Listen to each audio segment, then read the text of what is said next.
Hello sir. Hello అమ్మా. So Nani గారు నటిస్తున్న హిట్ 3 నుండి ట్రైలర్ అయితే వచ్చేసింది. ఎలా అనిపించింది మీకు?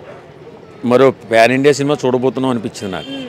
ఎందుకంటే ఆ టేకింగ్ కానీ, ఆ నాని గారి మేనరిజం కానీ, ఆ యాక్షన్ కానీ, ఆ డైలాగ్స్ కానీ, ఆ బీజిఎం కానీ పగిలిపోయింది నిజంగా. ఇందాక నేను మా ఇంటి దగ్గర దీనిలో చూశాను, స్టీరియోలో. మామూలుగా లేదు అది. ఇది చాలా అద్భుతంగా ఉంది. చాలా చాలా అంటే నాని గారిని ఇప్పటి వరకు ఒక లవర్ బాయ్గా అండ్ ఒక మాస్ లుక్లో అయితే చూసాము. బట్ ఇది చూస్తుంటే చాలా వైలెంట్గా కనిపిస్తుంది. అవునవును, చాలా వైలెంట్గా. ఈ కథ చాలా పకడ్బందీగా తయారు చేసుకున్న కథ ఇది. చాలా ఈ పాన్ ఇండియా అన్ని దృష్టిలో పెట్టుకుని తయారు చేసిన కథ. ఖచ్చితంగా ఈ సినిమాతో నాని గారు పాన్ ఇండియా హీరో కాబోతున్నాడు. మన ఎన్టీఆర్ గారు ఎలాగో, రామ్ చరణ్ గారు ఎలాగో, మన ప్రభాస్ గారు ఎలాగో ఆ స్థాయికి ఈ సినిమాతో వెళ్ళబోతున్నారని చెప్పి నాకు అనిపిస్తుంది.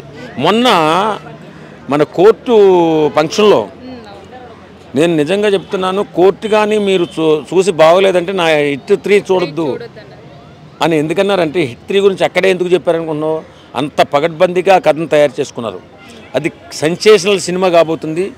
మన పాన్ ఇండియా కాకుండా ఇంటర్నేషనల్లో కూడా మంచి పేరు తెచ్చుకునే సినిమాగా దాన్ని రూపుదిద్దారని చెప్పి అందరూ చెప్పుకున్నారు. ఖచ్చితంగా నాని గారికి ఈ సినిమాతో ప్రతి సినిమా అతను ఒక మెట్టు పైకి ఎక్కుతున్నారు ఆయన. కానీ ఈ సినిమాతో హై స్థాయికి వెళ్తారని చెప్పి మేము అనుకుంటున్నాను.